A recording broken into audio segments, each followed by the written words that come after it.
La première information qui m'a amené à intervenir ce soir, c'est l'annonce par la partie française qu'elle ne reconnaissait pas la décision d'expulsion de son ambassadeur au Niger, au motif que les autorités nigériennes ne sont pas légitimes. Je voudrais à haute voix ici réfléchir sur l'argument et montrer que l'argument est faux et indigne. C'est un argument qui ne tient pas debout. Pourquoi? Le Tchad est dirigé par un putschiste, Mahamat Kaka Déby. Mais l'ambassadeur du Tchad et qui travaille sous les ordres de Mahamat Kaka Déby est reconnu à Paris. Écoutez-moi bien. Est-ce que Mahamat Kaka Déby, le dictateur qui est à la tête du Tchad, est légitime? Est-ce qu'il a été élu à la tête du Tchad? Non. Pourtant, l'ambassadeur du Tchad à Paris est reconnu. Je prends un autre pays. Monsieur Ali Bongo a-t-il jamais été régulièrement élu à la tête du Gabon comme président de la République? Non. Mais l'ambassadeur du Gabon en France est reconnu. N'est-ce pas? Je continue. Monsieur Sassou Nguesso a-t-il jamais accepté une compétition électorale propre au Congo-Brazzaville? Pourtant, l'ambassadeur du Congo-Brazzaville en France est reconnu. Monsieur Paul Biya, dans mon pays natal, qui est au pouvoir depuis 1982, plus de 40 ans, a-t-il jamais daigné accepter une compétition électorale qui lui permette de gagner de manière irréprochable les élections présidentielles? Non. Sa légitimité électorale et démocratique a toujours été non établie. Est-ce que cela empêche qu'il y ait un ambassadeur du Cameroun en France et un ambassadeur de France au Cameroun? Non. On continue la liste. Monsieur Alassane Dramane Ouattara, grand fraudeur aux élections, auteur d'une dizaine de coups d'État en Côte d'Ivoire entre 1993 et 2020. Monsieur Ouattara a-t-il été régulièrement élu président de la République? Prenons simplement en 2020. Non. Il a violé l'article 55 de la Constitution ivoirienne, l'article 183, il crée plus de 200 et il s'est imposé à la tête de l'État de Côte d'Ivoire. Pourtant, M. Maurice Bandama, l'ambassadeur d'Alassane Dramane Ouattara, ou du moins celui qui lui a succédé, ils sont toujours ambassadeurs à Paris.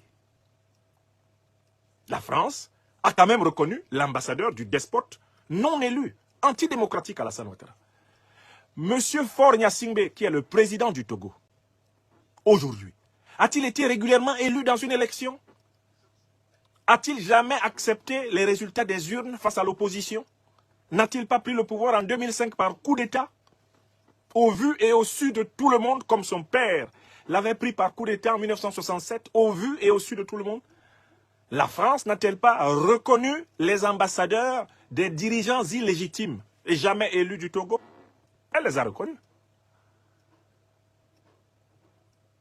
Soyons sérieux. Le Bénin n'a-t-il pas longtemps été dirigé par le président Mathieu Kérékou qui avait pris le pouvoir contre le triumvirat des années 70 par coup d'État? Cela a-t-il empêché qu'il y ait un ambassadeur du Bénin en France? Ancien Dahomey? Reconnu comme tel? Non. On peut multiplier les pays. Le Nigeria, qui est un pays qui a connu une quinzaine de coups d'État entre 1966 et 1993. Le Nigeria n'a-t-il pas constamment eu des ambassadeurs, le représentant en France, et qui étaient nommés par les putschistes? Ironsi n'avait-il pas d'ambassadeur en France? Yakubu Gowon, le deuxième putschiste, n'avait-il pas d'ambassadeur en France? Mouritala Mohamed, le troisième grand putschiste du Nigeria, n'avait-il pas d'ambassadeur en France? Olusegun Obasanjo, l'adjoint de Mouritala Mohamed, qui prend le pouvoir après l'assassinat de Mouritala Mohamed, au milieu des années 70, n'avait-il pas d'ambassadeur en France? Lorsque Cheikhou Chagari est renversé en 1981 par Muhammadu Buhari, est-ce que Muhammadu Buhari, qui gouverne le Nigeria de 1981, non, de 1983 jusqu'à 1985, n'avait pas d'ambassadeur en France? Il en avait. Était-il légitime? Non. Ibrahim Badamassi Babangida, qui renverse Muhammadu Buhari en 1985 et qui exerce le pouvoir jusqu'en 1993 pratiquement, avait-il été élu? Non. Avait-il des ambassadeurs reconnus en France? Oui. donnez toujours des exemples ou vous êtes fatigué d'exemples. Moussa Traoré, qui a pris le pouvoir par coup d'État en renversant le président Modibo Keïta. Au Mali, tout le temps qu'il est resté au pouvoir jusqu'à sa chute en 90-91, est-ce que Moussa Traoré, président du Mali, n'avait pas d'ambassadeur en France? Oui. Avait-il été régulièrement élu pour faire le coup d'État? Non. Donc, je vous pose honnêtement la question, vous, d'abord, mes compatriotes adoptifs, français. Quelle est la lisibilité de la politique africaine de la France en Afrique si on reconnaît les ambassadeurs de certains putschistes et on ne reconnaît pas les ambassadeurs d'autres putschistes? Quel est le fondement? Récemment, le Mali du président Assimi Goïta, qui n'a pas encore été élu,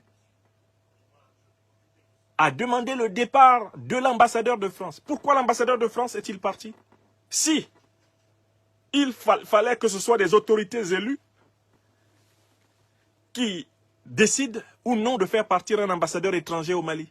Pourquoi l'ambassadeur de France au Mali est-il expliqué?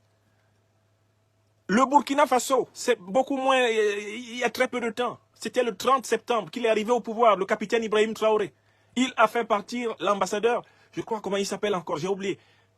Luc Alad, qui était ambassadeur au Burkina.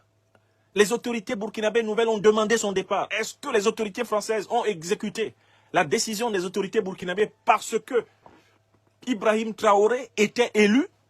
Non.